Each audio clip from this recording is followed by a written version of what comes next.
So everybody at the board, they should turn their volume off. Okay, so if you haven't, make sure your volume is off. Can So you I hear me just- now? Yes, we can hear you. Yay! Somebody's volume is still on. It's you. I'm off. My volume is off. But you're not. Oh, you want?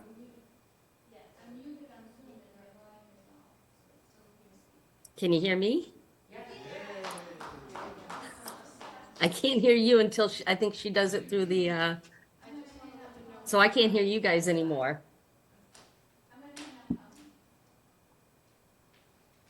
I think I hung up on you. I just hung up on you. Oh. So when I unmute, Go ahead. so when I unmute, we get reverb, but I'm off. Yeah, yeah. Yeah, my computer is. Oh, yeah, okay.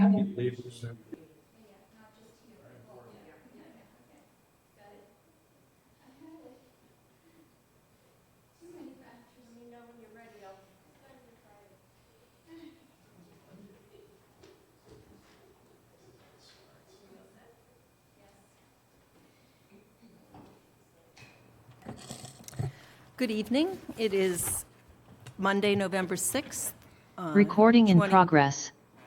2023, and this is a meeting of the Southborough Planning Board. The Planning Board is now in session.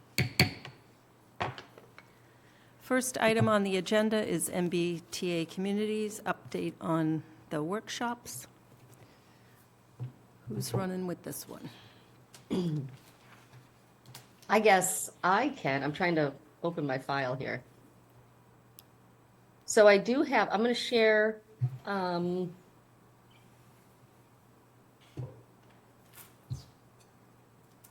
going to share my screen. I have the reasoning sheets and then I have the maps. So I'm going to give table, I guess I'll do table 1 and share that so you guys can read some of the comments they made. So I while don't you have do to- that, Colleen, I'm going to just give a quick update. So Sure. last Wednesday, we had the first mapping session for MBTA communities, and it was a really good turnout. And although we had a snafu of the starting time, we managed through it. There were only 1 or 2 relatively disgruntled people, but by the end of the session, I believe everything had worked itself out. There were 8 tables. There were probably 50 people there. A well-rounded group. There were maps on each table, and then each table had a reasoning sheet, and then the attendees were tasked with putting stickies on the map that indicated certain acreages that are required under the MBTA Communities program. And each table then used those stickies and put where they thought the MBTA Communities Overlay District should possibly go. And then they also filled out a reasoning sheet which indicated why they made those selections and had some questions. And had some answers as to why they picked those locations. I can tell you from while I was there that it ranged from we don't want to do anything where it was a blank to working out some potential areas. So I think it was a good exercise. We used a map that the DPW helped Colleen configure from the state's GIS, which showed excluded areas in different colors and a half-a-mile radius around the train station in yellow. And you can see that on the screen right now. So Colleen, since you orchestrated, I'll let you go from there. I just wanted to give a little background. No, thank you, because I'm a little discombobulated. I barely made it home in time, so. Yeah, so this is a example of the map, and you can see the bright orange stickers. Can you guys all see those? Yep. So I have the maps 1 through 8 and the reasoning sheets from the different tables. And Marnie had said that she was willing to work with gathering all this information and somehow analyzing it to kind of see where everybody would like these districts to go. So there's a couple down here. There was a little bit of confusion where people thought that it had to be raw land, and we cleared that up. And the 25 acres that need to stay together, you can see there's over here. I think that's not the Dell property.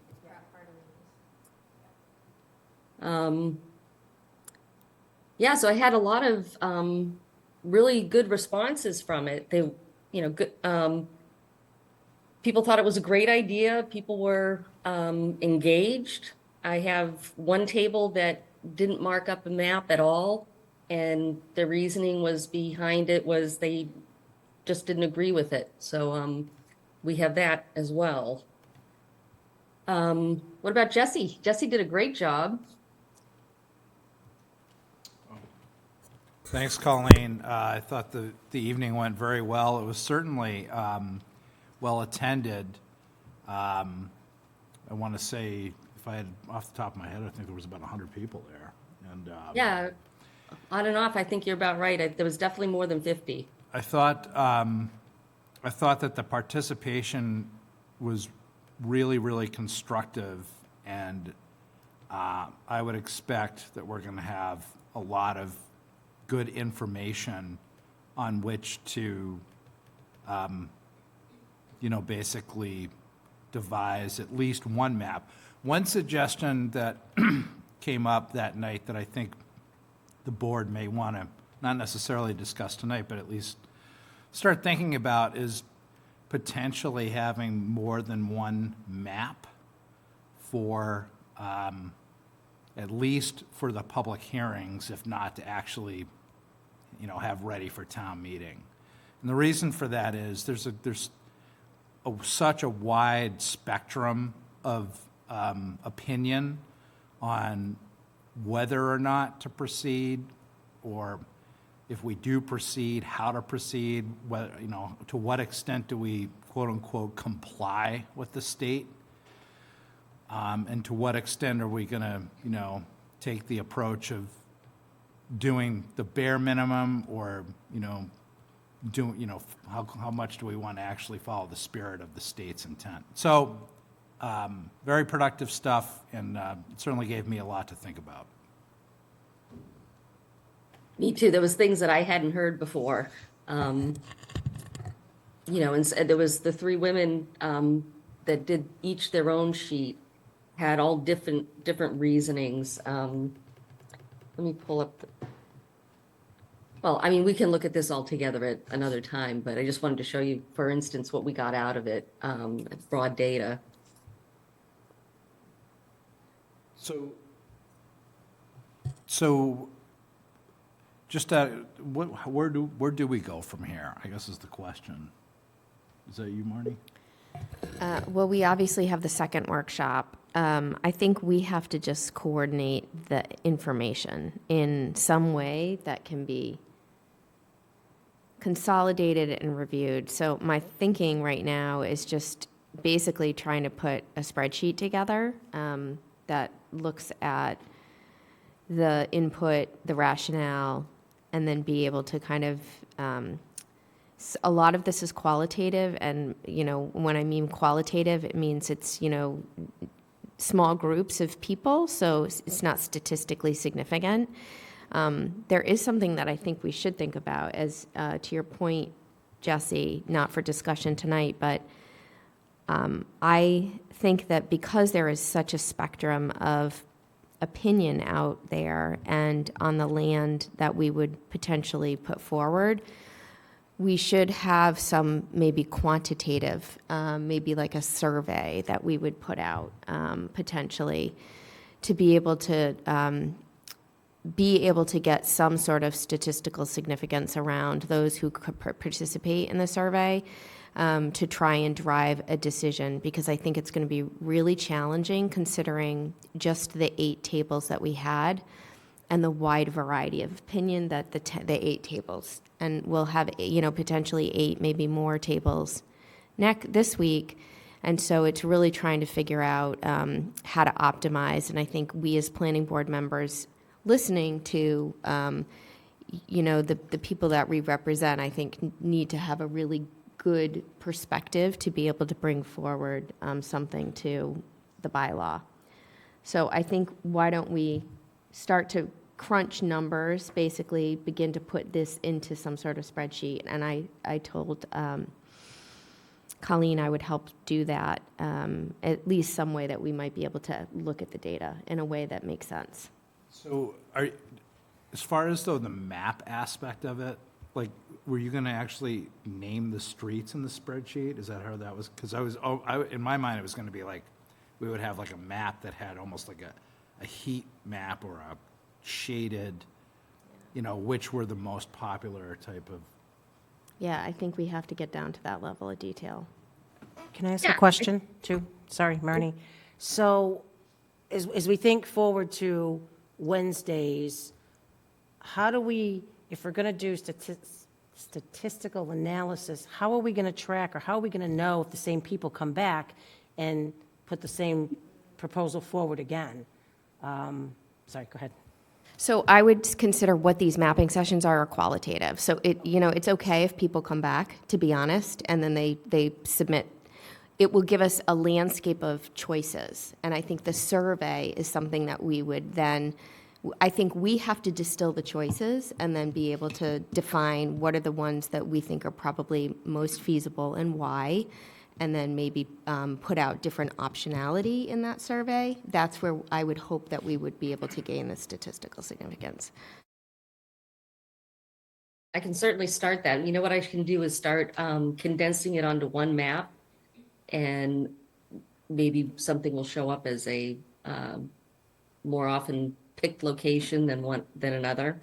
Yeah, I think that would be. Yeah, I could definitely start that. Actually, I could probably have something like that ready for the next meeting and showing where people were thinking, if you think that would be valuable. For the Wednesday meeting, I'm talking. I would say that would bias your audience. I would put a blank map out. Okay. I have those ready to go. Oh, I thought you meant for the next planning board meeting. Oh, I will definitely have it for the planning board meeting. Yeah, yeah, not for the mapping session. Okay. Correct, I agree with Marnie on that one. I wasn't there, and I thank you all for jumping in. And I got great feedback. I heard it was very productive and very, very well run. Thank you, Colleen. I just had one question. We had talked about doing, like, after the mapping, having each table present but that didn't happen. Is that something we want to happen on Wednesday, or it took too long to do the mapping, or? So I asked a couple of tables, and I didn't get a warm reception to that. I think we asked also, Colleen, at the beginning, we might have asked a few tables if they wanted to kind of summarize their thinking publicly, and I didn't see that. But I guarantee, what we were all doing was walking around and speaking with people, and I think we all learned things that we'd never heard before. And it was like super amazing. So it's I hope that we don't forget this stuff in our head. I really thank you, Colleen, for putting this stuff all together like this. This is a reminder of some of the things that we've heard. But I hope that this week is just as popular as last week. I did get a couple of questions from some folks that said, is it worth it? Are you going to do anything different next week? But the thing is, if you're put at a table kind of randomly, and neighbors were meeting neighbors, but also people, developers were meeting others, and it was just interesting dynamics. So I encouraged people to come back if they could, and I just guarantee we're going to learn more after this week. But then I agree with Mr. Stein. Then I think we've got to start thinking about several options, because I got that same feeling that we could come and do all this work and present something to town meeting, and somebody could come with their own plan that's not researched and just whip it out, and, it may get approval or something like that. We don't want that to happen. Well, I don't think that could happen because it's zoning. So you can't, on town meeting floor, something that hasn't had a hearing, you can't just whip out at town meeting. They can't change the It word. has would to have be had to have within a the four public hearing. corners. So if they Yeah. decide they don't want this street, but they want these other streets to have certain zones or something like that, they can or can't make those changes? I don't think that they can make those Okay. changes. That's good to know. That would be that would We be may be able to really figure good out- question for town council, because I would think that an amendment could pass on town meeting floor. That's news to me if it couldn't. And It is a maybe good I'm question. learning something right now. Yeah, well, so the reason zoning requires hearings is that people know what's coming before town meeting. So if you have a hearing on, like, this is the map, or option A and option B, and then something completely different, C, comes up, I don't think that that can be addressed on town meeting floor without having a hearing. So what if there were hypothetically like a citizen's petition, and that was brought up, like a map that wasn't something we were putting forward, but was put forward via citizen's petition? Could that be advanced to town meeting? So with that I don't one, think without a hearing. no, you would, yeah, a citizen's petition, they would have to have it in time to meet the deadline for the warrant. And the planning board would hold public hearings for that. Not necessarily in support of it, but you would be the body that would hold the public hearings. So, one thing for the next meeting, I think one of the reasons the mapping session was so productive was there wasn't a ton of debate during the session on the merits of MBTA communities as a concept. And that was the aspect of the having the tables present that was a little concerning for me, and from the perspective of the chair, because you don't want it to devolve into a hearing on MBTA communities. You really just want it to be about the mapping. Right. Yeah, but people will show up that, as Colleen said, say, no, we're submitting a blank map because we are, in protest. And I think it's great to capture that as feedback, but it's not Absolutely. necessarily productive to have, spoken. So Wednesday gets run the exact same. I would recommend it. I think you're chairing it, right? Yes, I am. Okay. Just making sure. Although I heard you did such a good job. If you're now available, He kept I'd be them from willing getting to into take the back debate, seat. which was good. Mimi, can I ask a question? Certainly. So this is to the three of you. I wasn't there either. So again, thank you for all that you did. I also heard positive feedback. If there's one thing for Mimi and I, excuse me, that weren't there, that was a takeaway that each of you had that might be helpful with the second session, if you could share any that you have. Thank you.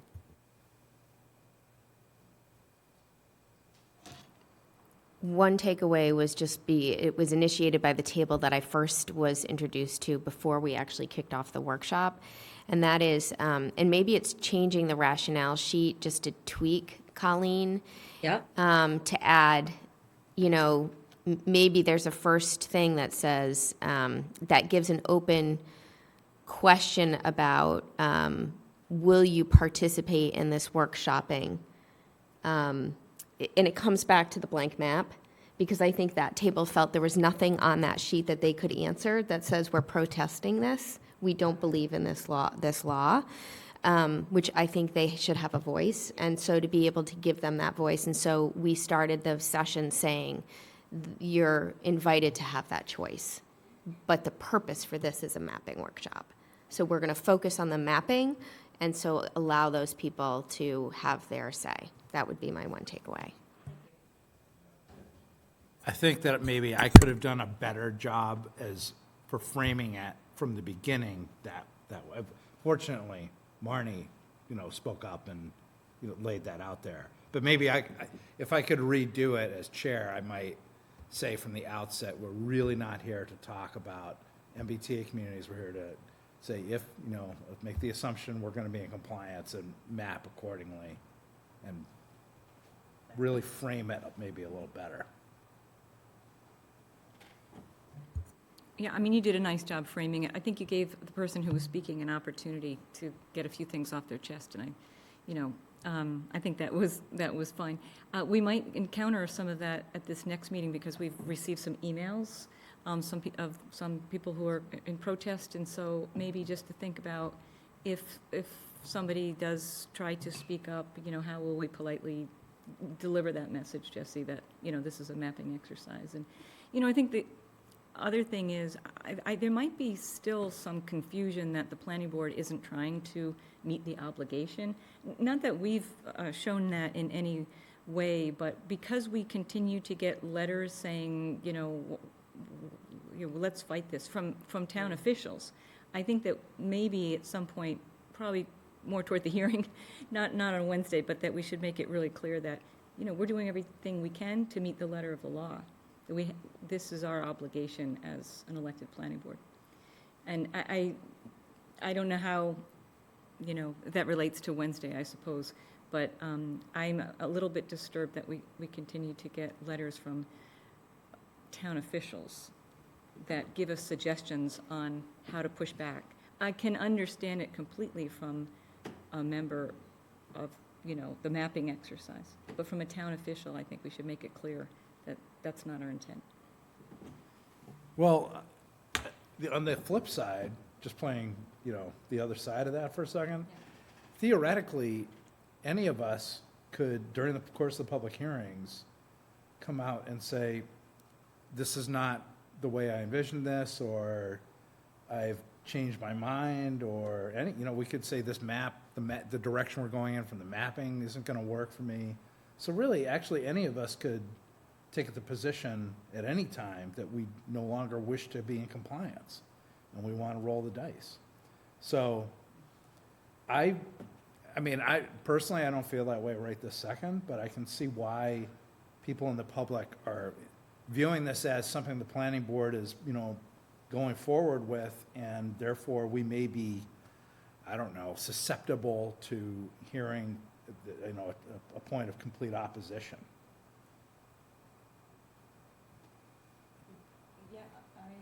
I hear you. Just to say that I mean, we can vote however we want to on town meeting floor. But, I think it's our position that we're obligated to follow the laws.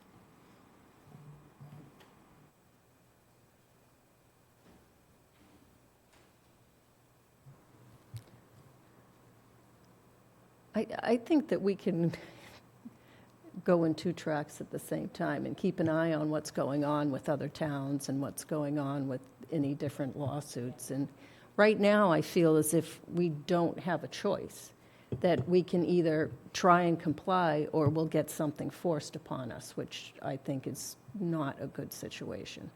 So I think that we can do two things at once and try and do the best for what the citizens of this town want. Put the best plan forward and hope for a good town meeting vote. That's really what you can do.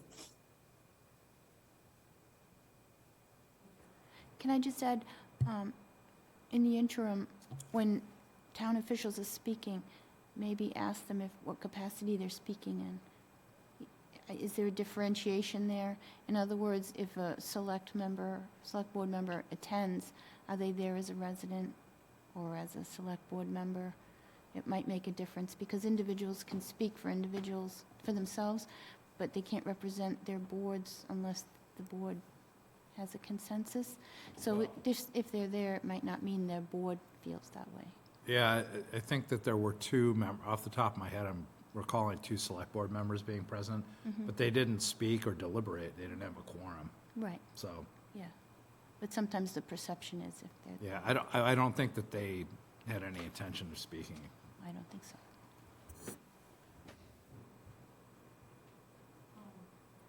If you're done with that discussion, I just want to highlight a couple points of things that came in related to MBTA communities.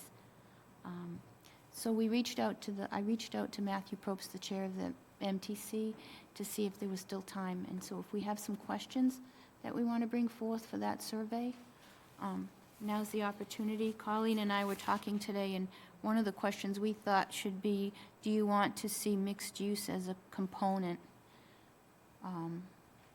Something related to the mixed use component in the overlay district. There hasn't been a lot of talk about what that would encompass, so I'm not sure how to frame it, and then if so, where do you want it? Yeah. Because this narrative has come up a couple of times. Where is this coming from? This whole, like, narrative of wanting to encourage mixed use or require, even, I can understand requiring or allowing, or rather allowing or maybe encouraging, but why would we want to, like, require mixed use properties?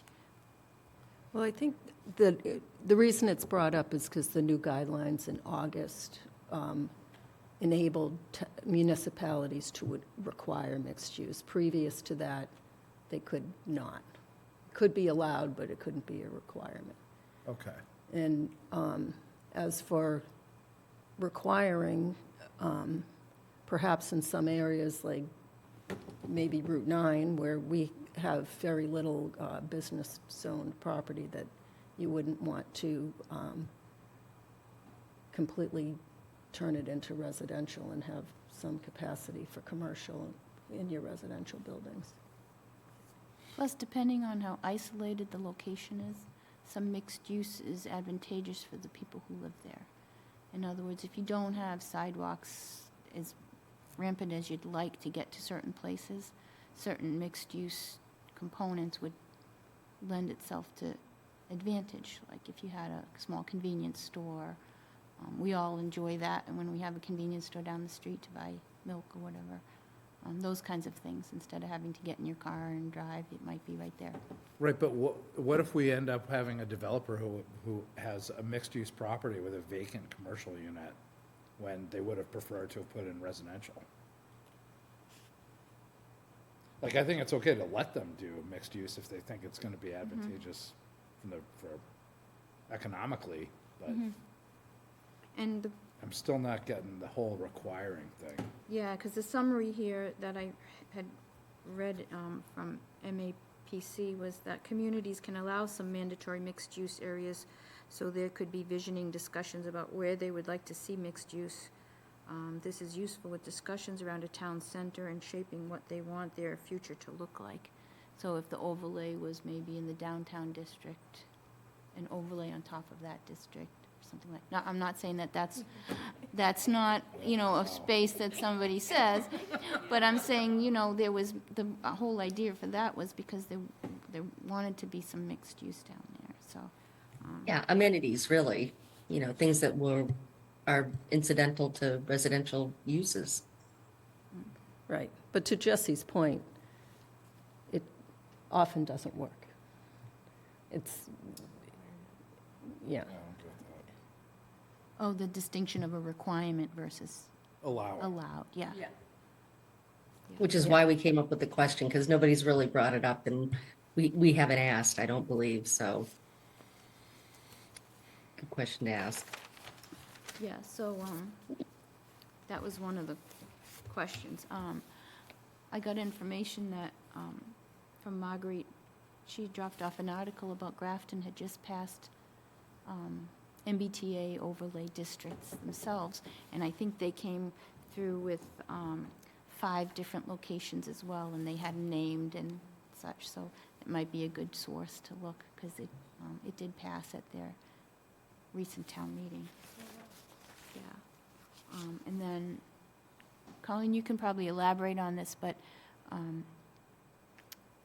Mass Housing Partnership, through an additional grant, extended Bowler Engineering's technical assistance for Southborough's MBTA communities. So Colleen and I had a Zoom meeting with a manager from MHP and 2 of the Bowler Engineering representatives, and we discussed a scope moving forward at this stage, and there were 3 components that we wanted to make sure we had them meet for this next phase, and one was to, once options are selected by the planning board and the town, with town's feedback, that they would prepare the mapping to show those areas.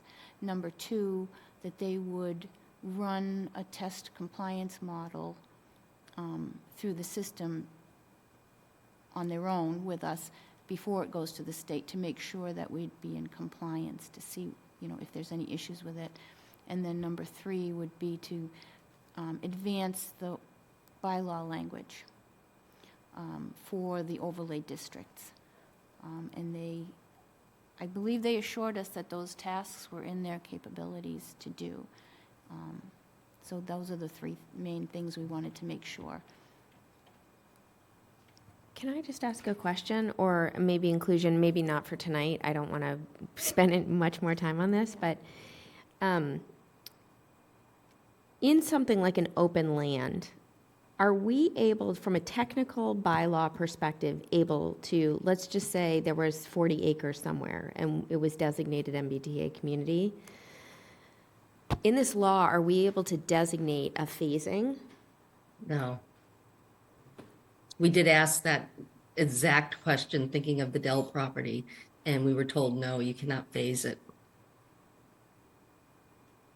And I believe, Colleen, you indicated also that you had gotten feedback that you cannot just select one lot. You Yeah, can't just spot it has to be a zone, district. It can't has be to a be- 5-acre lot, right? Okay. which that was counterintuitive to me, so if you have a 40-acre parcel, that would be perfect for that overlay. I don't know if they would be flexible in, waiving some of those, because they've been flexible in other things, as far as boundaries and inside the half-mile radius and such, so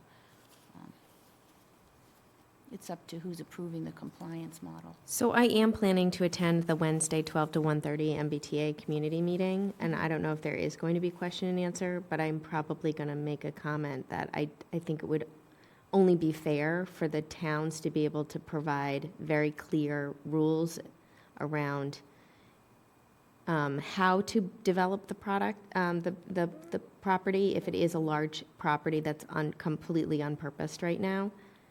Because I think that would cripple not only Southborough, but every other town that if they had that and didn't have the right to be able to phase it.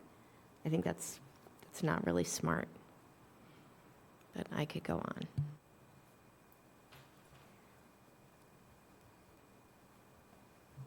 Yeah, and maybe my knowledge is limited in experience, but I felt like if you had a large lot, why couldn't you overlay that? Why would you have to have multiple lots? So I agree. I think it has to do honestly with ownership and opportunity, because spot zoning one parcel, even if it's very, very large, still only is one opportunity for There's an a owner. bottleneck, right? There's kind of Yeah. a bottleneck. It's just a spot zoning sort of concept. Okay. So, and then just quickly, we recently had a quick meeting, Mimi and I and Debbie, I think you were there too, with MWRC, which is a division of MAPC, because they have a new coordinator there, municipal coordinator, and she wanted to get to know Southborough and some of the things going on here.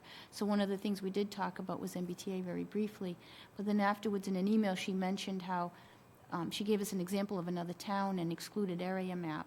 And so I asked them if they had one for Southborough, and they said, no, but we can make one. So like within the next day, they gave us this exclusion for free, which is, we are members of their planning district there. So it was really nice, because it's all one color and all. And we made Bowler and Mass Housing aware that in case they needed to use some of that, they could tap into it instead of recreating the wheel if they shared the shape files and such. So I don't know how that works interagency, but really the planning agencies are all, they're all planning agencies. So I think they would maybe benefit from that. But that's where those maps come from, the new maps And I think, Colleen, you're anticipating on using those maps for Wednesday, right? And we used them last Wednesday too. Yeah. They were the prettier ones. Which ones? They weren't my colored crayon ones. Yeah, well, that was good for the first meeting because you could see what types of different properties there were. It wasn't just all gray. You could see this is municipal and this is salt or whatever. There was some division there, flood zone, et cetera. So those are beneficial. So I didn't know if you wanted to have any other questions we could propose to the MTC, or if you still want to do that, to include in their survey. I didn't want to cut you off with that. I promised to do that. I didn't.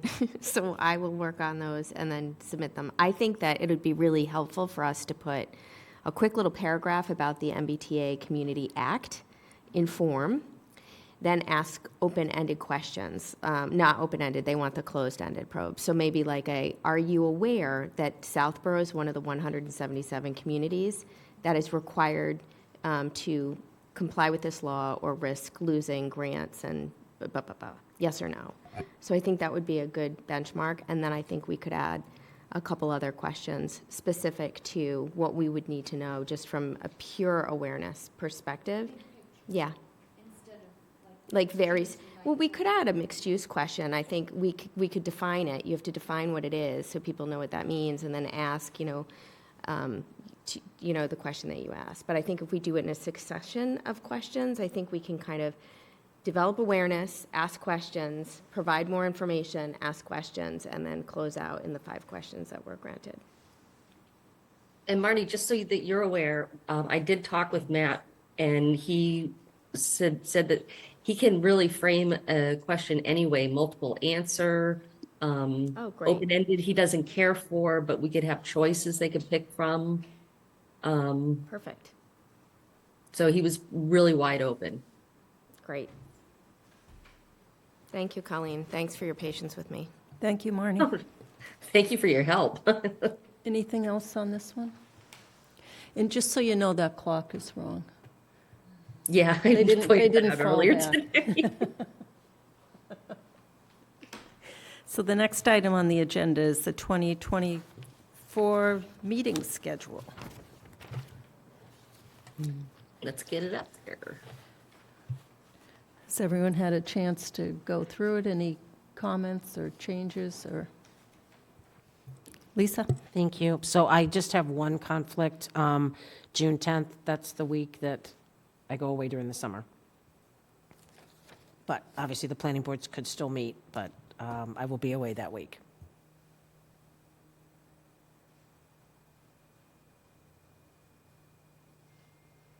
I don't have a mouse, so pardon my delays.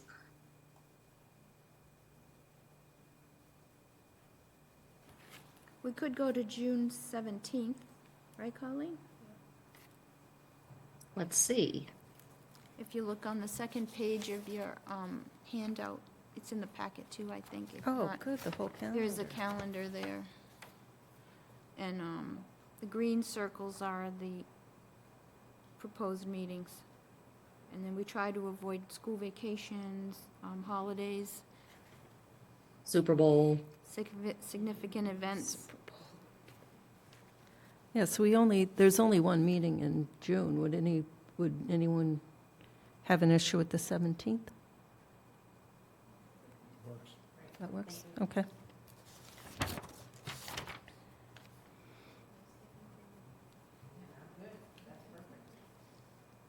So, you usually don't vote on this, right? Do you vote to accept the meeting calendar in the past? Yeah, I don't No, think so. right? I It's think just it's your just a own agreement. consensus, yeah. Does Okay. anyone else have anything? All set with everything else? Okay. All right, with that one change. Sounds good. Good job, Colin.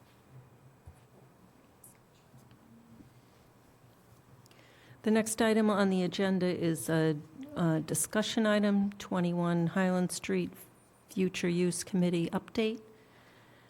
And I had put this on the agenda because I attended the last Select Board meeting where they had voted to after they voted to exclude the planning board from the future use committee, they voted to include the planning board in the future use committee.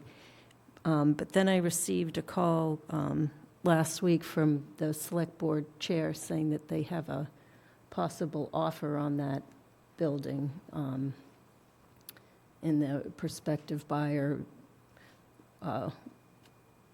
is willing to keep it the way that the town had wanted, hopefully preserve the building and the sledding hill and the playground. So he thought that it was perhaps not the greatest time to set up a committee and if this is in the works. So this is now on hold.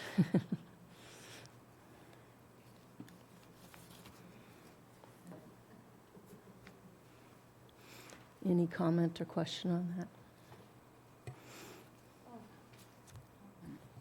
I don't want to forget that we have attendees as well. So we have 4 attendees, and I haven't seen any hands raised this time.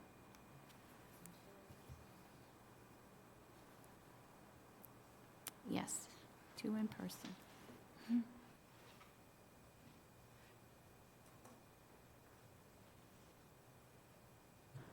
Next item on the agenda is a public hearing, St. Mark's School parking lot at St. Mark's Street, major site plan.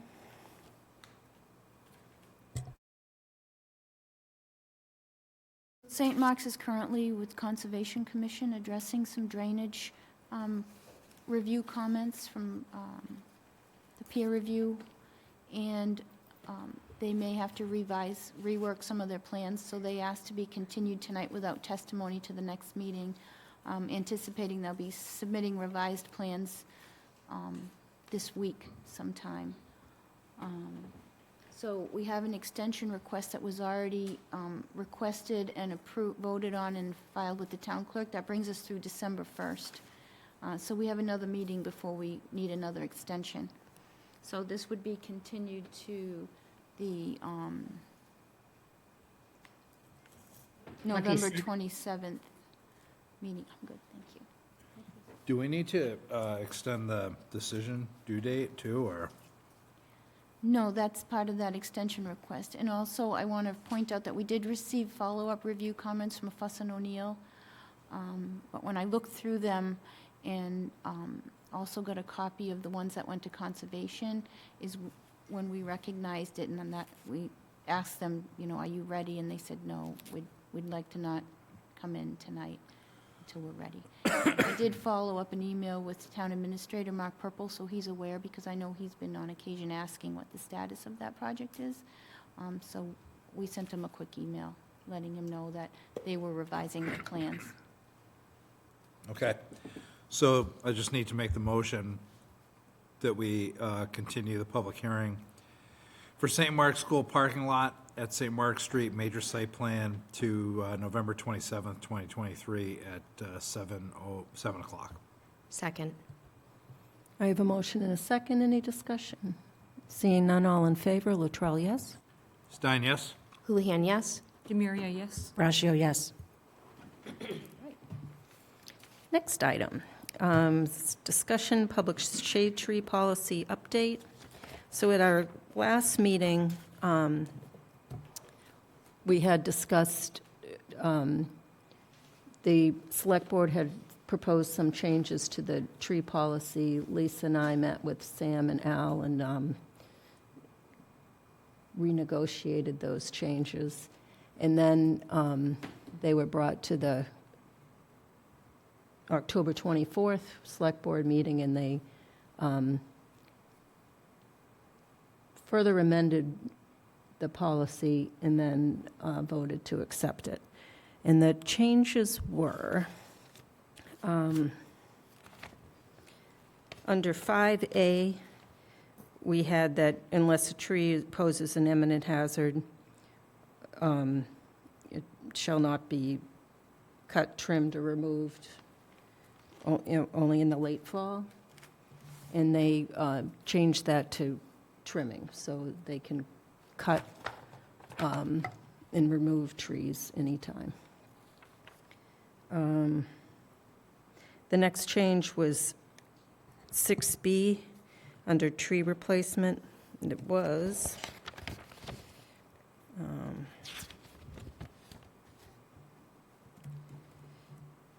public shade trees so removed that either do not serve a public purpose or removed without complying with the public hearing process. They removed the do not serve a public purpose, so it's just without complying with the public hearing process.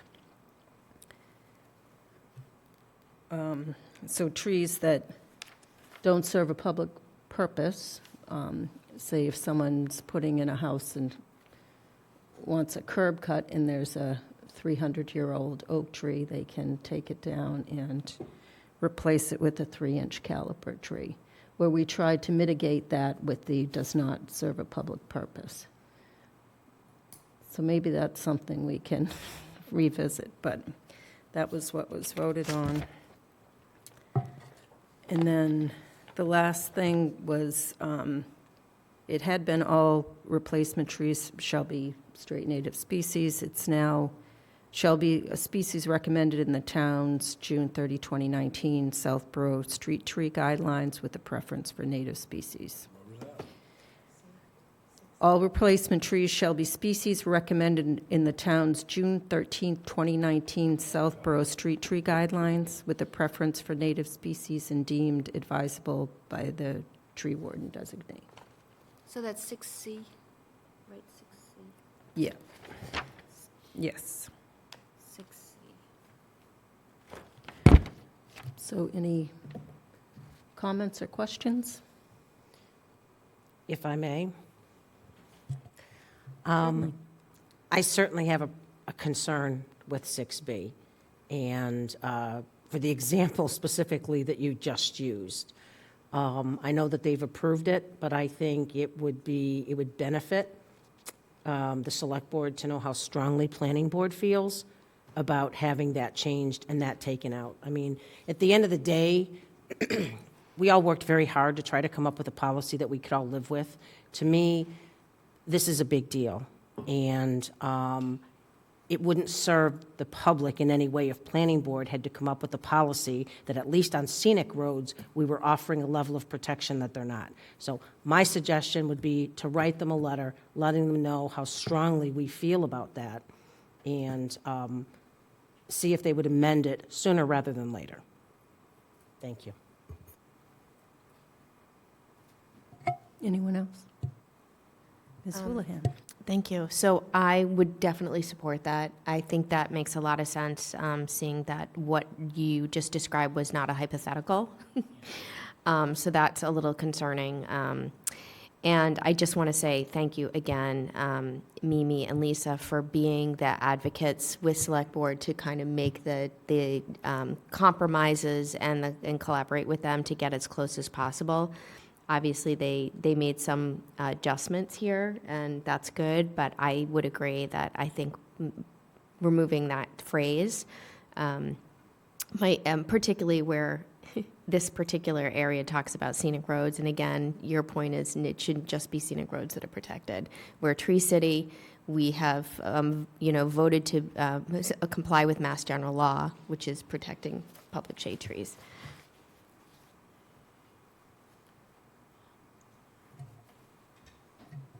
Thank you.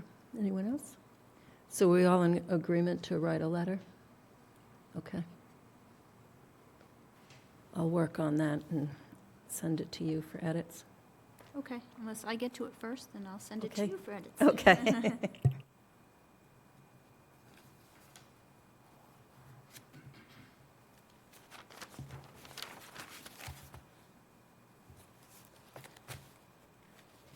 Next item on the agenda is MPIC goals, review, prioritize.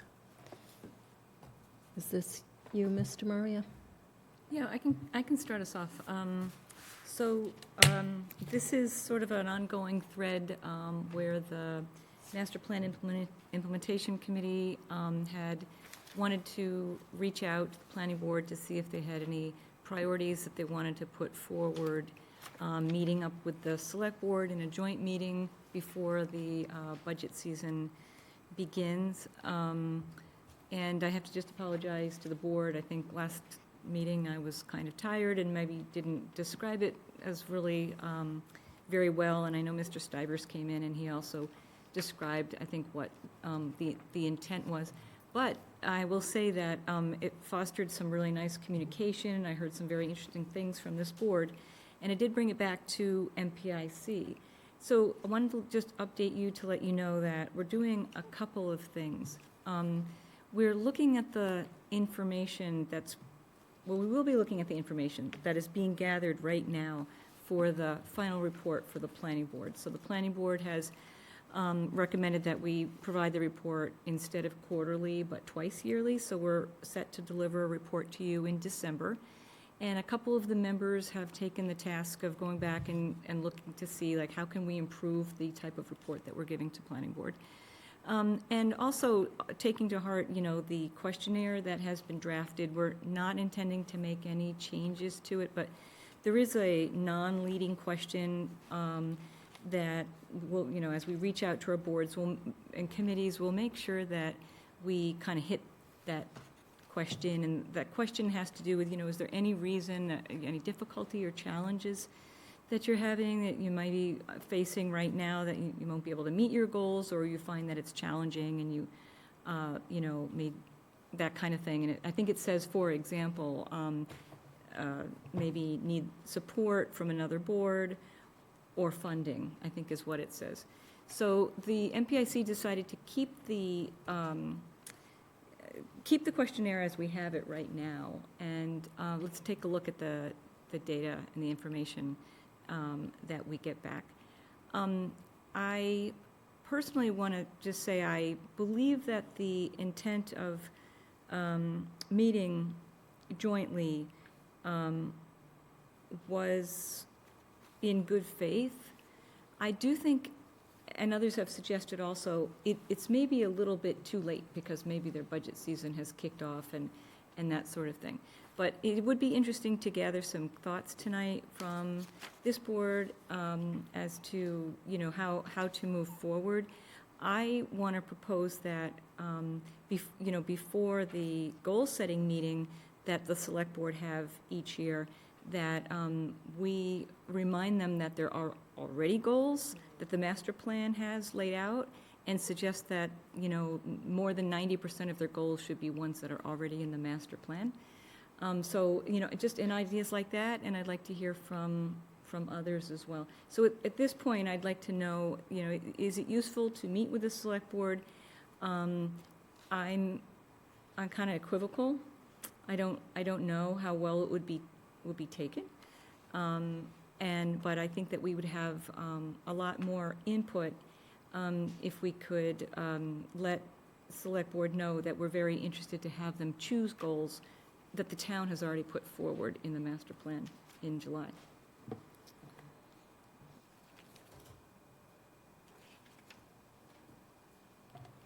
Thank you. Any comment, question?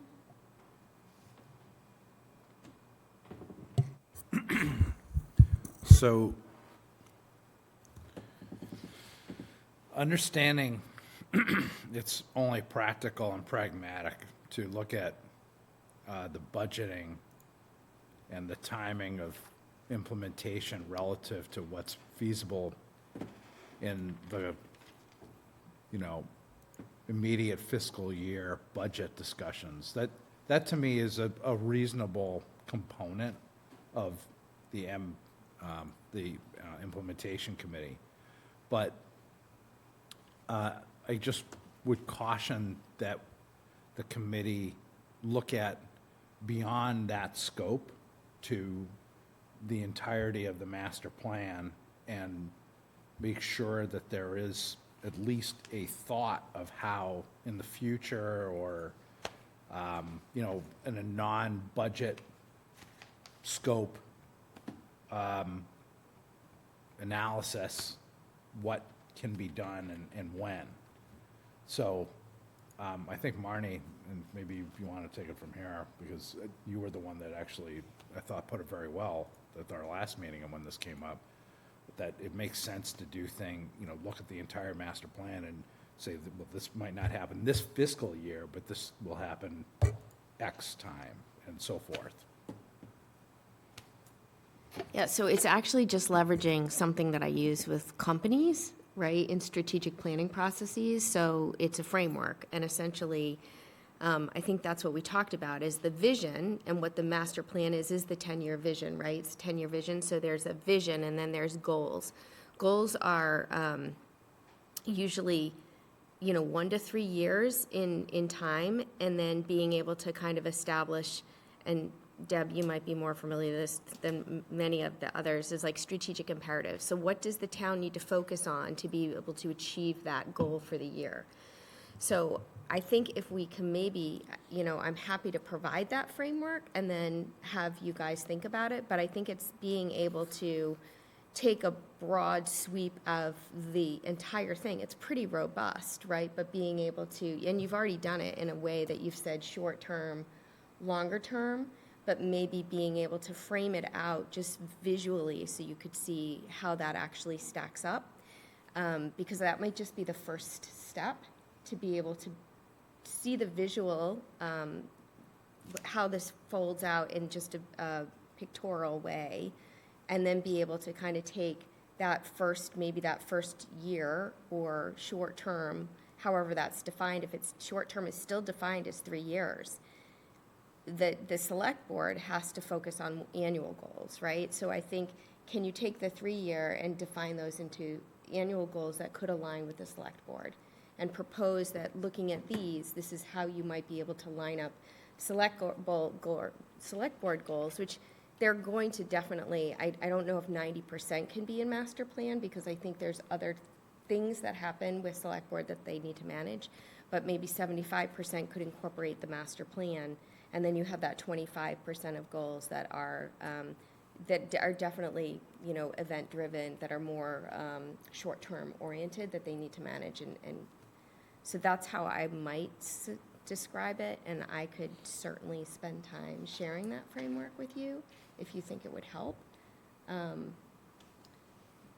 Yeah, that would be wonderful. On our committee, Judith Watson is really sort of the visual pro, and she's created all kinds of, these sorts of tables and has overlaid Select Board 2024 goals now on master plan goals and things like that. And if there's a way, so what I understand what you're saying is, this could be a way that we could take something into the future to the Select Board to say, okay, we're not, so Master Plan Implementation Committee doesn't make any priorities, but basically acknowledging that there's short-term goals and they're coming up. We're coming up on 2-3 years, and that would be available to them so they could readily see them, and we would propose that maybe they could prioritize these short-term goals so they could be met. Yeah, I'd appreciate that. And maybe we can loop in Judith if I can recruit her. She's always willing. That framework would also incorporate, like, thinking about the budget associated with those goals, right? So, like, I think the first stab is to be able to say, here's what it looks like, but then you'd have to go back to all these other groups that have their plans, where it's you almost call it a tactical plan. And you have to say, like, what kind of budget, what are you going to do, what's it going to cost, what are you going to do, and how long is it going to take? And so then you kind of build the framework, you gain agreement, and then you can roll it down to the committees to kind of build that back up for the proper budgeting season. If we start that process now, it would line up for next year's process, which would be the 25-26 calendar year. Thanks.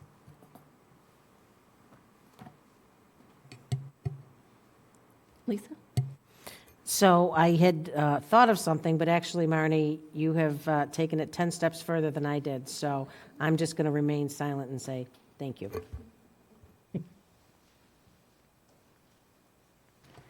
So that's our next step before any joint meeting with the, okay.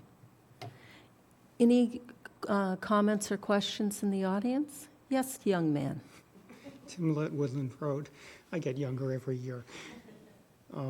Just my 2 cents is that long-term or not short-term doesn't mean do nothing now. It means you need to have some kind of phased plan that says, how are you going to get there? And I'm afraid that people looking at the master plan and looking at, this year's budget say, well, okay, it's long-term, later. So just think about, for the things that aren't in the current budget, what would the phasing be to get there by the long term? Because otherwise, you're going to arrive at the long term and not have done anything. Mr. Lipp, before you sit down, could you identify yourself for our minute taker? I did. All right, sorry. Sure. And it's an excellent suggestion, and that framework does take in the longer term. So I think if done well and executed, and I'm happy to have a conversation with Judith about it. Yeah, then I think that you could potentially accomplish that. You just need willing participants. And maybe can I just thank Deb for all of the time and energy and hard work she's put into spearheading this and being chair, and it's appreciated. Yes, thank you very much. I think this is the first time after the master plan has been completed that it's been discussed other than, oh, we need to do another master plan. So thank you very much.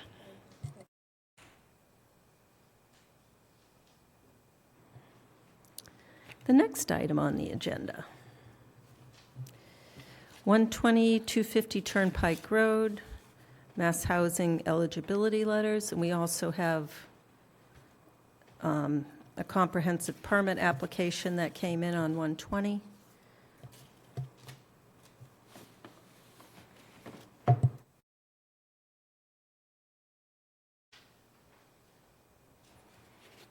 So it was pretty short-term this afternoon, but ZBA admin Lara Davis dropped these off today. And if we have, we keep a record copy of the full-size plans in our office, and then Mimi has one as well, if anybody wants to see the full-size plans. The one thing that is missing in this binder is the environmental report, which is pending, similar to the Park Central binder that we got. We'll be getting a email probably tomorrow morning or tomorrow sometime with a link to the web page that Lara's creating for 120 Turnpike comprehensive permit. They will also be, let me just grab my cheat sheet here. So it's my understanding that the public hearing for 120 Turnpike comprehensive permit will be opening on December 13th. And also the modification to the special permit that was issued in 2005 for a building over 50,000 square feet and for two buildings, more than one building on a lot. So they had a special permit in 2005. So they'll be requesting, they'll be doing that public hearing as well for that modification. Let's see what else we have here. As soon as the legal ad comes in, I'll forward it to the planning board members. And as soon as the link comes in to the ZBA project page for that, I'll forward that as well. And we do have a copy of the 2005 special permit. It's in the Dropbox, but if anybody wants it, let me know. I think that Lara will have it up on the website as well. She puts the history there.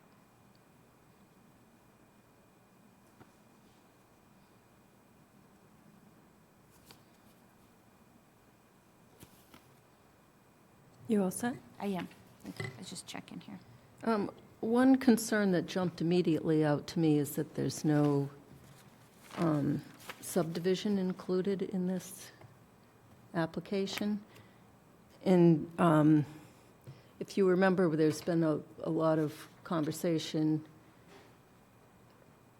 because there are two office buildings on this lot, so you can't, in a 40B, you can have ancillary non-residential development, but the residential needs to be primary. So if they kept this as one lot with two office buildings, the residential would not be primary, so that would be in violation of the statute. They had discussed A&Ring this 8-acre parcel off, but they have no frontage, and state law requires 20 feet of frontage, so ZBA can't waive state law, they can only waive local regs. So according to our town council, it required a subdivision, and I don't see a subdivision. In a subdivision, the local regulations could be waived for that parcel, which is in the 40B locus, but the other parcel would have to comply with local regs, which would include open space. And I don't see a subdivision in here, which is concerning to me. And they, this afternoon, I guess, was it this afternoon, Lara dropped off their modification to their special permit, which in the cover letter, it was difficult to follow what they were proposing. It sounded like they were going to leave it as one lot, although the plan shows a new lot line, but I don't know how they get that new lot.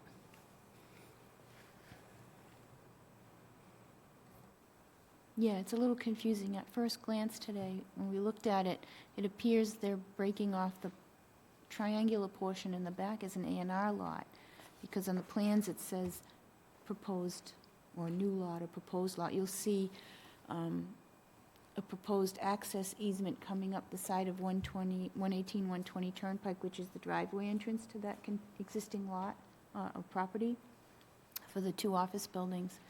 And then when it crosses over into that triangle in the back for the residential building, it kind of, the roadway turns and follows the zone line, also AKA the proposed new property line there. So it's confusing on what's happening there, because is the driveway access in the 40B locus or not?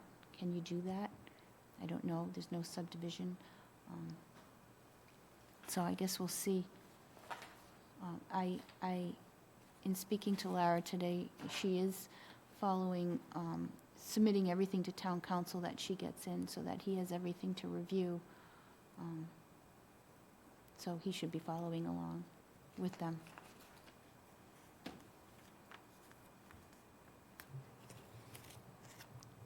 Any other comments or questions? So, I mean, is this just an academic discussion at this point for this board and the planning department? Because this is not in front of us, there's no submission to us that I'm aware of.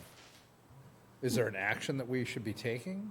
Well, I think that as in all the 40Bs, we should take an active role in advising the zoning board, or giving them our opinion, at least. And also to mention that at some point they need to come back to planning board for modification to site plan for 118-120 Turnpike's approved site plan. Okay. So we're just sort of keeping notes, so to speak, on some of these concerns. Staying aware, yep, Right. until That it makes comes sense. under our jurisdiction. Well, I would hope before the December 13th, and we meet again before that, that we would have some type of comment letter to send the ZBA for their open. That's what I was wondering, right.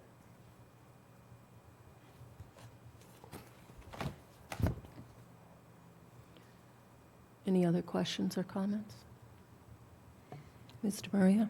We had a similar concern over subdivision on Park Central. I'm sorry, I'm forgetting. Did we write a letter, or did we agree to write? We wrote the letter. And did it get received? And acknowledged? It did. Acknowledged? Yeah. Okay, thanks.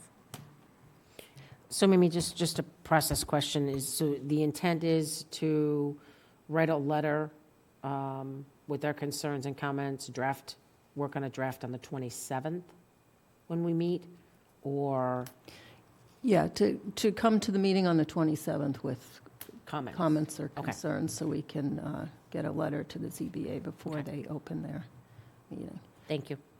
And I would just like to point out, as I have previously, that there was a comprehensive permit that was revoked in Southborough because the town approved a comprehensive permit that did not follow the statute.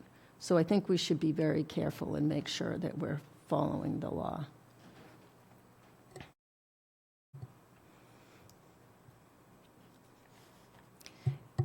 In 250, there hasn't been an application filed yet, but I think that's coming. Yeah, so I spoke with Lara at CBA today as well, and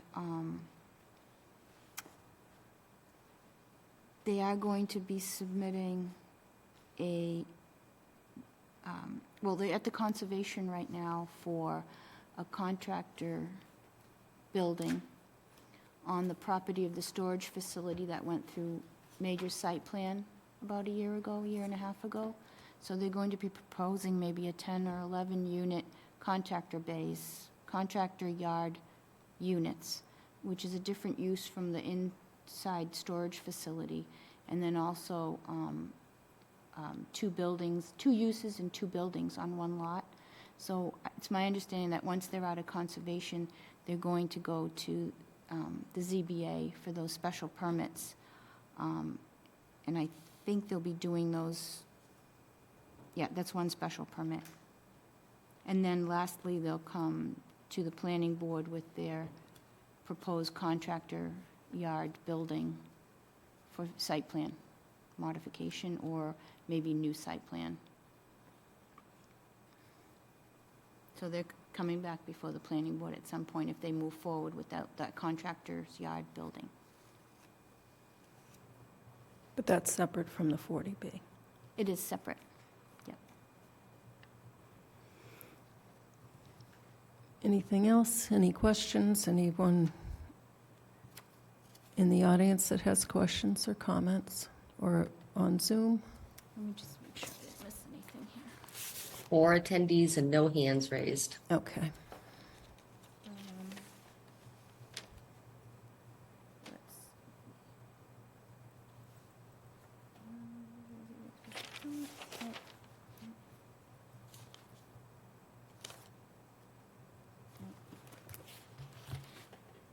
Nope, that's All it. set? I think so. So moving on.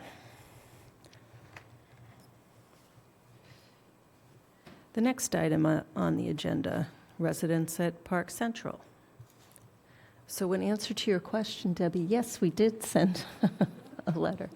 And it was referred to at the opening hearing for Park Central. And I had asked on behalf of the planning board that we get responses to the questions that we asked. And we had also asked for a site walk, and the chair of the Zoning Board of Appeals asked the proponent to set up a site walk. I haven't heard anything. And I know Karina's been working on helping them find a consultant for peer review. Sorry, yeah, we whittled it down to a couple of consultants who were interested in proposing, who are in the process of doing that now. So I helped them. We vetted some people, got some interest, and then I drafted a quick little RFP for them, got it out. So Lara and David Williams should be in good shape to be getting the proposals that were due this Thursday on the 9th. And I told them that if he needed help just looking at them to see what made sense, I'd be happy to help them with that too. But it's kind of in their lap now.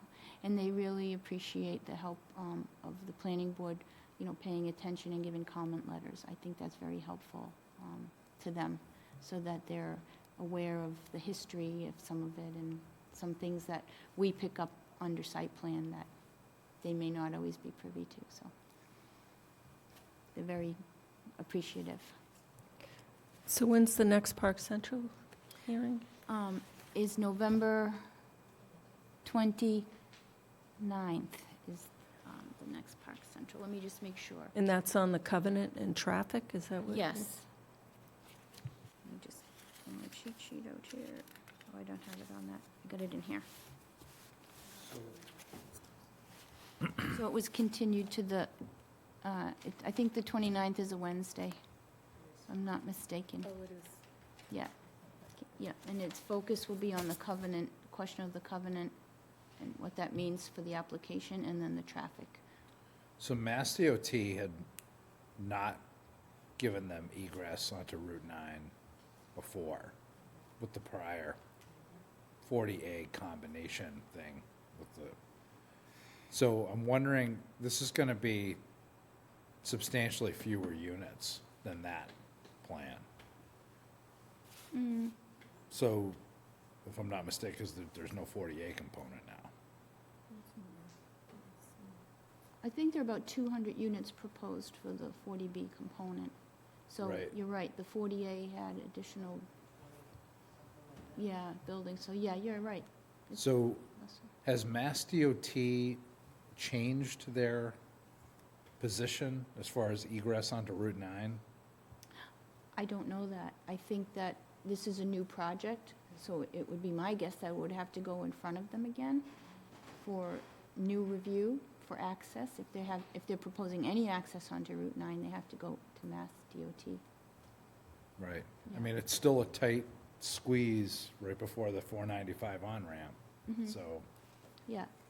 Yep, anything that impacts Route 9, I think that they would be involved in reviewing, whether it's, connecting to utilities or infrastructure or a driveway opening or a roadway opening onto it. And I think in this case, they're actually proposing a new roadway with 2 extensions, right? You have a main subdivision road going in, and then there's, I don't know if that was in the old plan or not, but there's a long road going in, and then 2 roads that extend to Flag as Okay. part of that design, right? So, and I think we've posed several times, what is in the 40B locus and what isn't. And town council has said a couple times already to me that, if it's not in the 40B locus, they're not entitled to the exemptions of 40B. And that should play itself out while they're in permitting with the zoning board.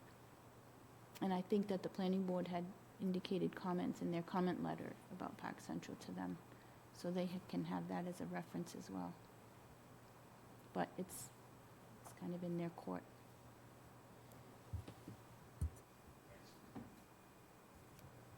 Any other questions or comments? Just one, Mimi, are you planning on posting an agenda just in case there's a quorum of the planning board, whether it be Yeah. via Zoom or in person? I hope we're allowed to go in person this time. Thank you. Yeah, and I would encourage if members are available to attend.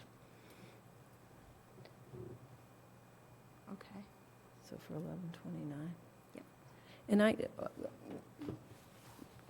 there may be others with a better memory than mine, but on the Mass DOT question, I thought when that office building was approved, Mass DOT said, that's it.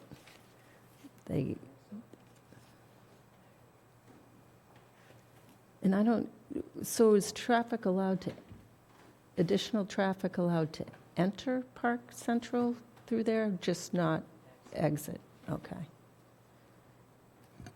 There was also concern expressed by Cumberland Farms for egress too. So they did not actually want additional,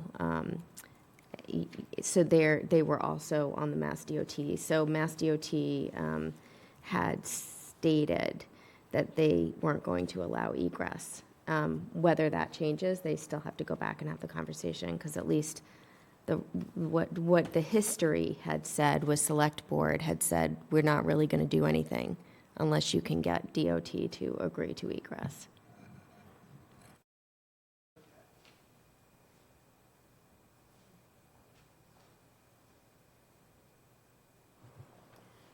I just want to clarify too that I think we already got the link to the 120 Turnpike comprehensive permit application previously from zoning board. I was saying that we got that today, but we got that on last week already. We got the special permit application today. Yes, the special permit application today and the binders for the comprehensive permit. So, a lot going on. Two things there, so, just make sure that was clear.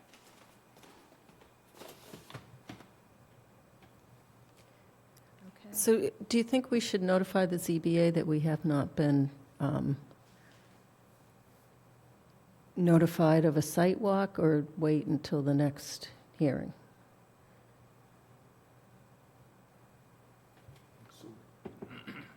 Sorry. For Park Central, there was that one thing that you went to, I think, where you were allowed to go to the border. I did- I didn't go to the Park Central. I didn't go to the Park Central one. Okay.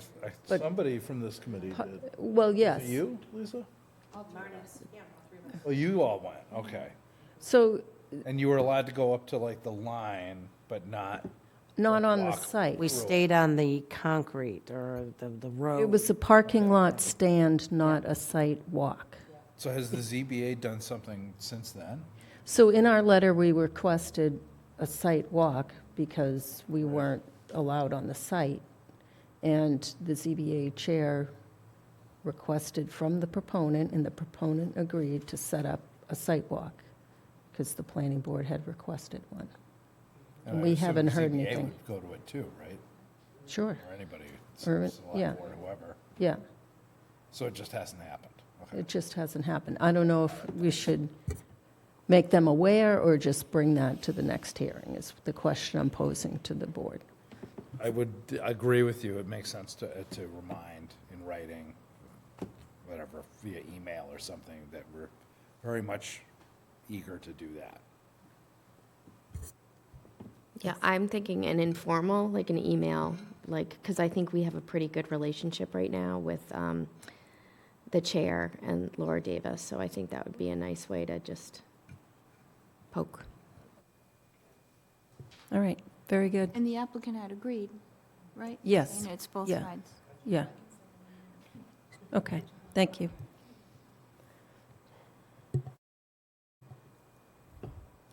Ooh, we need to start talking slower.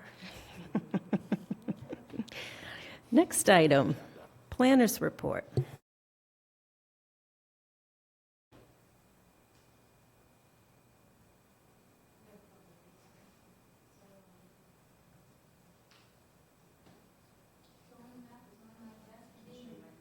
Zoning map is on my desk and being reviewed. It's no longer on the side, it's queued up now, so it's in there happening. Shouldn't be too long. The new company that we use for our GIS mapping is the same company that's updated the zoning map for us, and they're very quick to respond. So once I send them information and markups, they usually respond very quickly, so, you know, it's good. We launched, or the town launched the new GIS mapping under their purview, CAI Technologies, so I think it's up for the public now if you go to the town website, GIS mapping, a little bit different look, but has some additional features.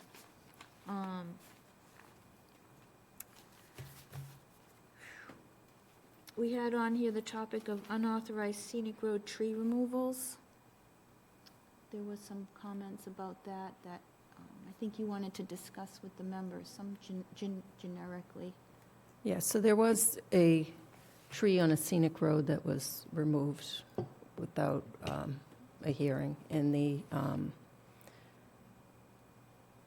tree warden designee, select board chair, and town administrator were made aware of that. The tree warden designee verified that it in fact was in violation of Mass General Law in our tree policy. The last I heard was that the tree warden designee or the DPW superintendent was going to get in touch with the homeowner. I haven't heard anything since.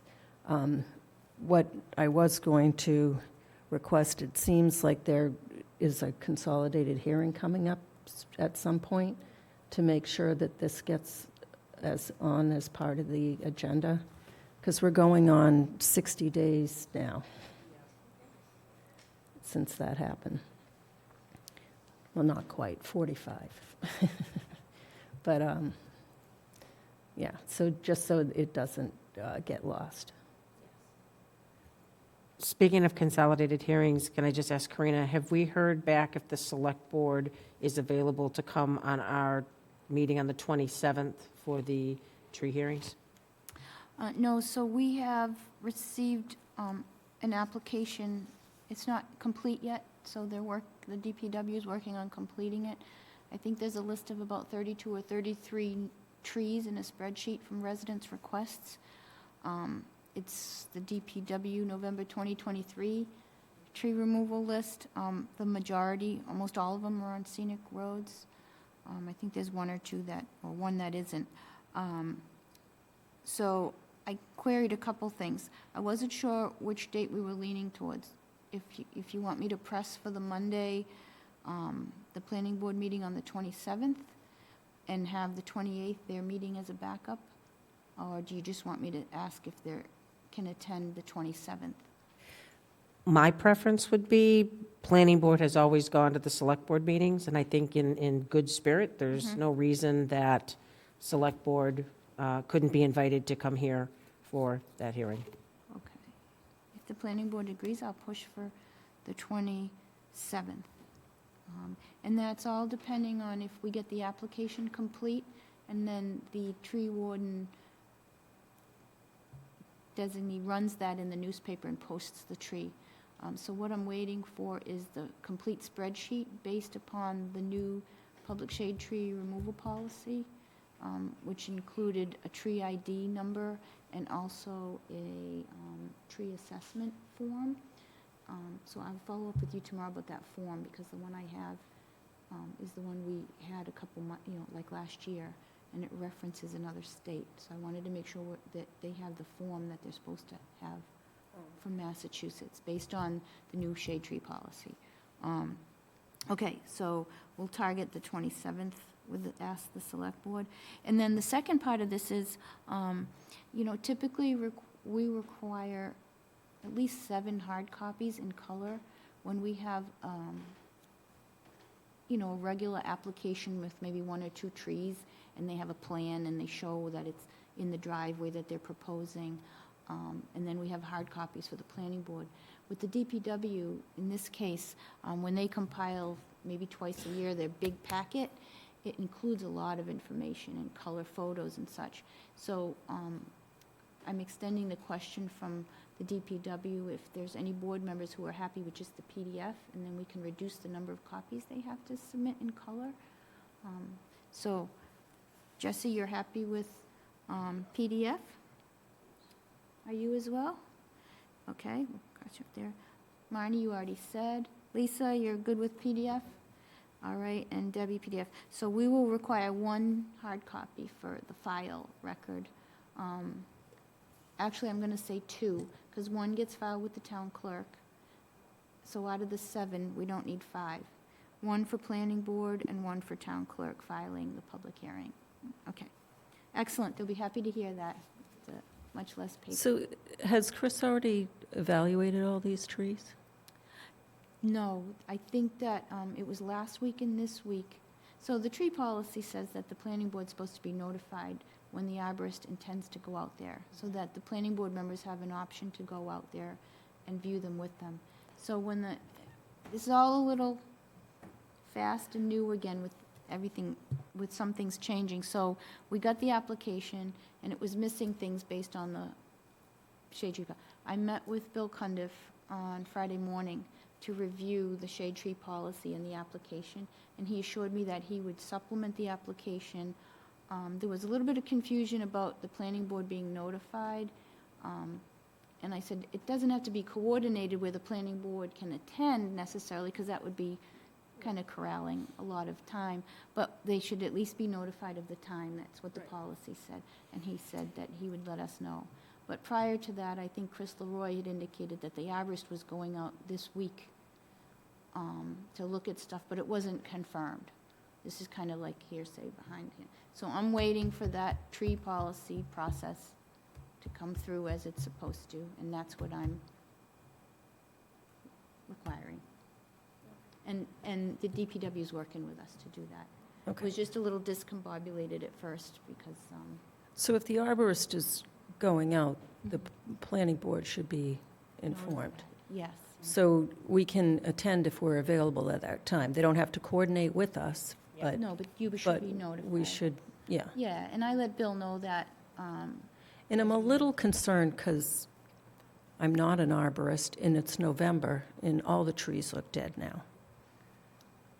right. That's why I think the pictures are so helpful, because they're pictures taken previously with leaves on them and everything. You know, I mean, if you look at, I don't know if you, I haven't sent you the application yet because it's not complete, but if you see the packet, it's all colored pictures. What I could do is probably already email you the list with those pictures and just let you know it's not the formal application, so you have a chance to look at it. But I'll coordinate, I'll follow up with the, with Chris Leroy and ask him exactly when the arborist is going out there, and reiterate that, you know, the planning board really needs to know a date so that they have the option to go look as well. All right. Karina, just a quick question. In terms of the photos, are these photos that the residents have submitted? Or Chris went out and checked out the yard and took pictures already? Or how do we know when these photos were taken? Because that is one concern, is that sometimes the photos are taken from like the tree reports, the street reports, Yeah, they could be. So what I see... which are very old. I have to find out, because what I see is, when a resident calls in for a request for tree removal, there's a form, Yeah. and that gets filled out, and then I see pictures added to that. And then, in the past, there was a little spreadsheet at the bottom with the arborist report, if there was one. So in that whole packet of 32 trees, there was only one that had that little bit of arborist information on it. And that's why I was like, well, we need the rest of these, and et cetera. So I'll follow up on what those mean, so we know exactly where those pictures come from, if they're residents, or a mix, or just the tree warden designee. So of the 33 trees, only one of them was on a street that had a previous arborist report? Well, that was on there. For some reason, I just saw this, when I flipped through, there was a spreadsheet on one of them, and which I think was the ones that had an arborist report. That doesn't mean that's the only one that had an arborist report. They may be doing them right now, this week. I don't know. I have to follow up with them, because they started the process in kind of a little bit of a backwards way. And then on October 24th, when the tree policy got accepted, it was crystal clear what the process is. So some of the stuff started happening. Well, the process was accepted on May Yes, 2nd. yeah. So it wasn't exactly followed, but I'm on their case. Just so you know. So the reason I'm asking is because the policy requires, if there's been a previous arborist report, you know, there've been several, not all streets have had them, but if Right. there is, they should reference that tree The ID identificant. number, right. Yeah, so we know what we're talking about. That's right, and I indicated that the spreadsheet has to include not only what we used to seeing in the past with the prior deep, but we need a column that says the tree ID number, there's a column that says the arborist's remarks, and then if there's a tree assessment form, it's supposed to be attached as well. So everything's supposed to be there exact, you know, and it's itemized right there in the tree policy. So that's what Bill and I went over on Friday. So we were on the same page, so he understood what what the planning board had written there, because a lot of that text generated from the planning board, that process. So it was clear. Karina, do we know when they intend to put these out to bid or to take these trees down? Is there any indication? No, as soon as possible, but Okay. originally they wanted to advertise this last week, and we said, well, you can't. So there was a little bit of cart before the horse here, and I think there was just misunderstanding as to the process. But like I said, when I met with Bill on Friday, we went through the line items right there on the tree policy. We printed it up, and I said, this needs to be on here, this needs to happen, and this needs to happen. So that's where this application is not complete. I'm waiting for it to be complete. I will get some feedback. The one thing I need is the tree assessment report form. So to take off on Lisa's question, Yeah. are they planning on taking these trees down this winter? I don't know that. I think that they try to get as many down as they can, when they can, but I'll check on the, Because they pushed back against, that's why that was changed, because the DPW superintendent said they didn't like taking trees down in the winter. so maybe they're not. I can't. So if say they're that taking them down next spring, then maybe we can have hearings after trees are leafed out, so we can Maybe get a true postpone assessment of what trees look like. Because, as I said, right now, nothing has leaves. Yeah, when plan to, okay, remove. Yeah, this all came kind of suddenly at the end of last week that we were trying Yep. to like wrangle it in. And the process was a little bit, like I said, cart before the horse. So we're straightening that out. But this is good input because I can find this stuff out. So is the 27th actually realistic? I mean, it seems we're rushing this process through, and that's where we've run into problems in the past. So I'm not necessarily against putting the brakes on and saying, we're not going to post it for the 27th. We want to walk, we want to do all these things, we want to see the pictures. I mean, that's my 2 cents. It just, this feels like, from what I'm hearing tonight, this whole process is being rushed to get this done. Yeah, That's all. and I think that, my suggestion would be the planning board doesn't pick or want to accommodate a date until the application's actually in and complete. Right. You know, because again, that's part of the rush, you know what I mean? And I think it's just a slight miscalculation and misunderstanding of a sudden pressure. So we'll just take it one step at a time and follow the proper process. Because we file it with the town clerk, the scenic road tree removal application. And we don't do that until it's complete, until the steps have been done. So that one's under control so far. We're just in the midst of controlling it. Okay, we'll take care of that. So if that gets postponed, we'll have to keep that unauthorized scenic tree removal, keep that in the forefront. If this hearing, I was thinking we could put that on that hearing agenda, but if that doesn't happen, Right. we don't want to forget about that. No. Okay. No, I'll follow up with Bill again to make sure it's very clear where the planning board needs this to go, as required by the process that you worked on so hard to get in place. Okay. The next planner's report is the St. Mark's stone wall and tree mitigation. So the project went out to bid a second time, and town administrator informed me that the ad alt for the stone wall was accepted as part of the bid. So the stone wall is in the project. So is the select board going to respond to our letter in writing? So in our letter, They haven't said, I know, we yeah. requested a response in writing to how that mitigation has been accomplished. So I can request via email response to that. And I Okay. think we had talked about it, but we were going to just discuss it here Okay. under the planner's report to confirm that I'm going to send an email to Mark and the select board chair requesting a response in writing on the mitigation. So that would be my suggestion, unless someone else on the board does not want to do that. Okay. Okay, so Please. email to Mark Purple and select board chair. Response to letter in writing to planning board. Okay, and do that. We already discussed the tree removal application. The last thing is, it's budget time for fiscal year '25, so I have a draft budget that I've started working on. It's due on October 22nd, unless we need a little more time. I mean, November 22nd, I'm sorry. I'm a little fried. I was hoping the planning board would designate a member to work with me in the past, like Dawn did. So either Mimi or whoever you choose to work with me to finalize it. What I do is I bring it up to date add any projects that we need, make any minor changes, adjust the salaries based on the SAP feedback. And then we have one, and then the planning board member who works with me reviews it and signs off on it, and we can already get it submitted.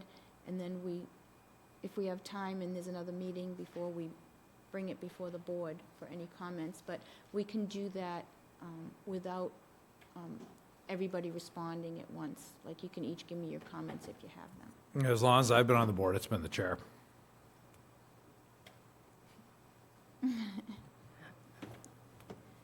Except for last year when Marnie did it. But I'd be happy to, and I know Marnie's taken a lot on tonight. And it's basically for review and feedback. It was only because of the ARPA funds that I was very interested in Jumped in securing funding for certain initiatives. Yeah. Yeah.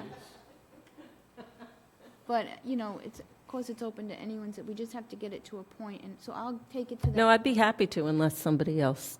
And then I pass it by, we just discuss it briefly, because it doesn't change that much. A lot of things don't change, but there might be some new initiatives to think of, and So the budget that's in the Dropbox is not, that's the original one that we get that we have to work up. okay. All right, and so I took that and I already started working on it, but I didn't want to confuse everything and stick it in the Okay, middle. all right. I'm going to take it to a point where it's like 98%, and then we'll sit down and look at it and make any last changes, and then I'll distribute it for any lingering comments. But my goal is to get it in before the deadline, at least a draft, because they do change, because there's negotiations and such sometimes on where we can have a percentage increase for the year, so we don't impact the tax rate. So we can do, we can plan something for the end of the week or the beginning of next week. Well, I'll have something in shape.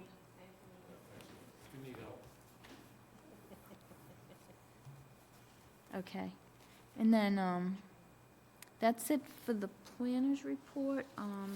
Again, the open space monitoring report for fiscal year '23 is going to be on the December 11th agenda. I provided that report to Freddie Gillespie, Open Space Preservation Commission, so they have a chance to look at it. And it'll be Joe Orzel, he'll be presenting virtually as he's in New Hampshire. So he'll run through the report relatively briefly, and if there's any questions.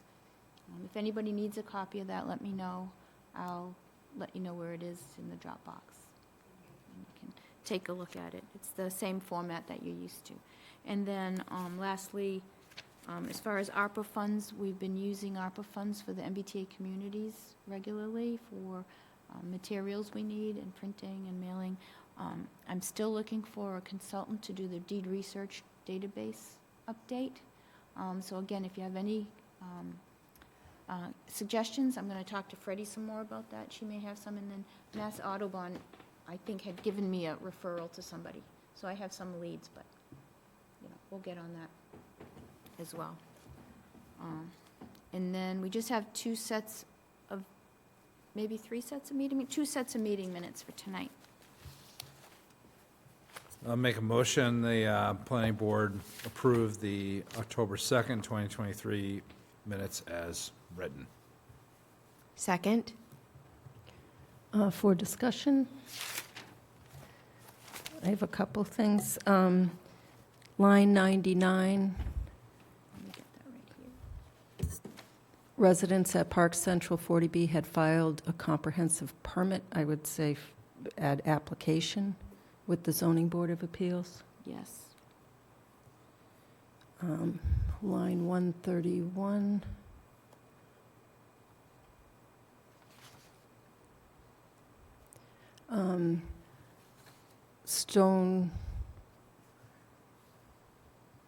Stone wall be used in construction of the new wall, that the language on the plans regarding stones, it was the language in the bid. In the bid. Okay. And then line 156. Per Mass General Law, Chapter 40A, it's actually Chapter 41, Section 81I.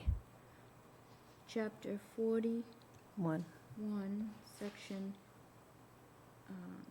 81I. 81I, yes. That's all I got.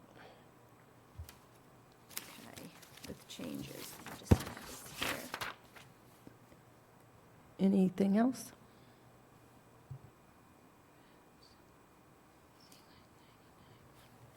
Okay, So accept as amended. So moved. Latrell, yes? Stein, yes.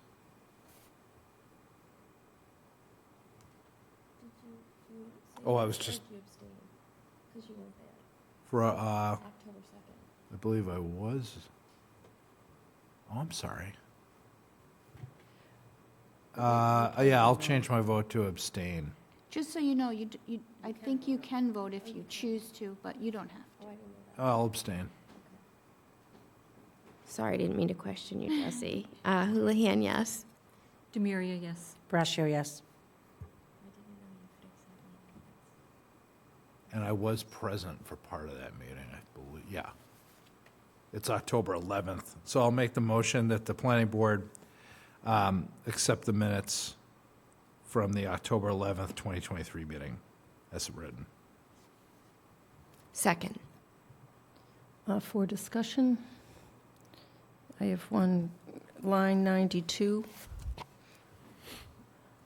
It says Mr. Paul DePranos, 2 Bantry Road, and in a butter. I would check that, because he's the ZBA member that has recused himself, and I don't think he lives on Bantry, so I don't think that's the correct name.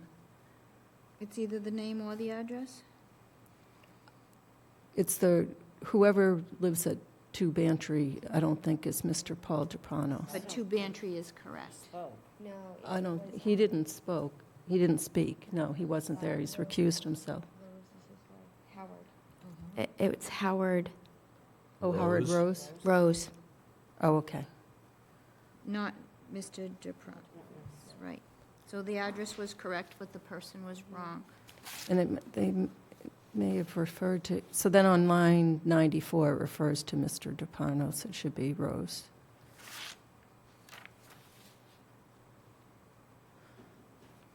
Got it.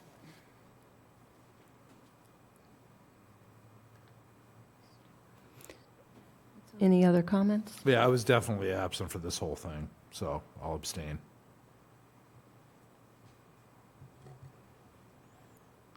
Okay, as amended? So moved? Second? No more comments? Seeing none, all in favor, Latrell, yes? Stein, abstain? Houlihan, yes. Demiria, yes. Brascio, yes. So who motioned and who seconded?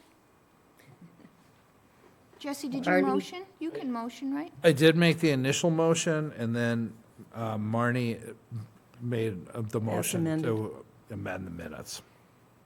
That was seconded by Deb DeMaria. Okay. We got it. Or Lisa Braccio. Seconded by Lisa. Okay. It's just so that Bridget, our recording clerk, it's clear.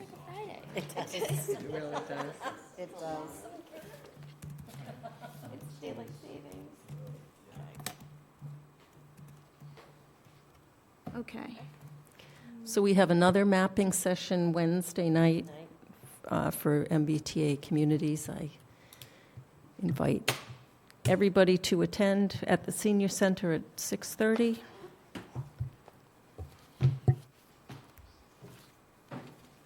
All set?